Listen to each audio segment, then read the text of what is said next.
Cette première vidéo s'adresse à ceux qui ont besoin d'améliorer la première étape de l'interprétation d'un graphique, c'est-à-dire la compréhension du graphique.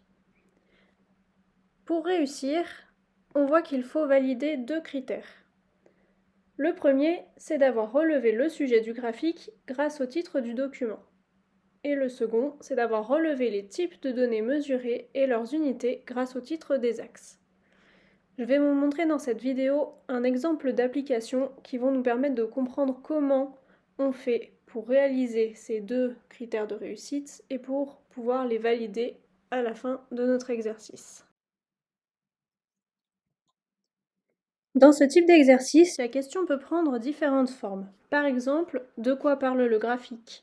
Quel est le sujet du graphique? Ou encore, que représente le graphique?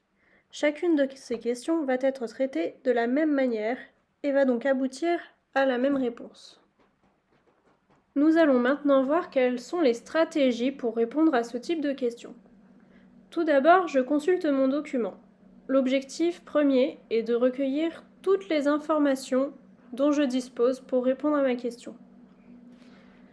Dans un premier temps, je peux voir, souvent en partie basse ou haute du document, ici en bas, le titre du graphique. Ici, le titre est « Graphique de la variation de la taille d'une pousse de lentille au cours du temps ». Je sais donc que mon graphique doit traiter de la variation de la taille d'une pousse de lentille et que ces informations vont nous être données au cours du temps. C'est déjà bien, mais je dispose d'informations supplémentaires dont je vais avoir besoin pour bien valider mes deux critères de réussite. Dans mon deuxième critère de réussite, on me demandait de recueillir, au niveau des titres des axes, les unités de ce qui était mesuré. Les titres des axes, ce sont ces informations, ici et ici, que l'on retrouve au bout des axes. Pour rappel, les axes, ce sont ces deux flèches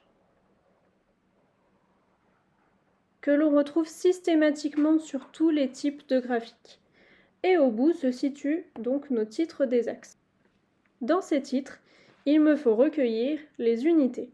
Les unités sont notées ici, et la plupart du temps, on les retrouve entre parenthèses. Je vois donc sur l'axe des ordonnées que l'on mesure la taille d'une pousse de lentille en centimètres, et sur l'axe des abscisses, le temps en jours. J'ai maintenant toutes les informations dont j'ai besoin pour pouvoir rédiger ma réponse. Ma réponse doit être formulée de manière organisée.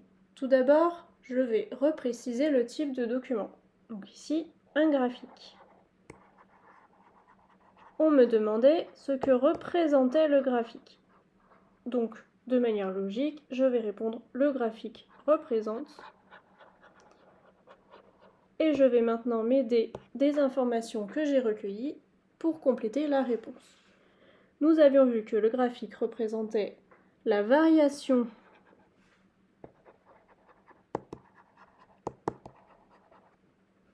de la taille d'une pousse de lentille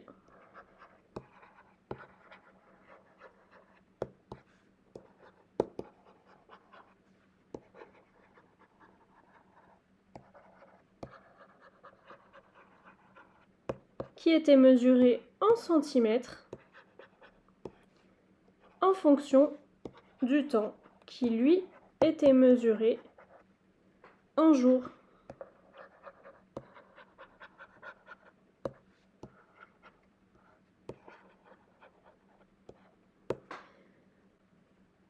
En rédigeant comme ça, j'ai bien une réponse complète. J'ai bien relevé le sujet du graphique grâce au titre du document. Je peux donc valider ce critère. Et j'ai aussi relevé les types de données mesurées et leurs unités grâce au titre des axes. Si je m'auto-évalue, ce type de réponse est évalué comme expert.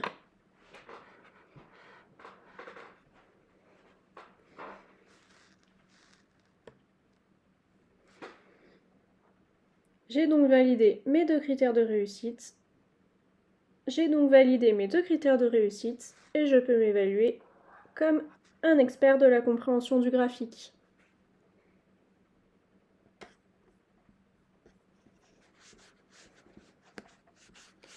Quand tu veux.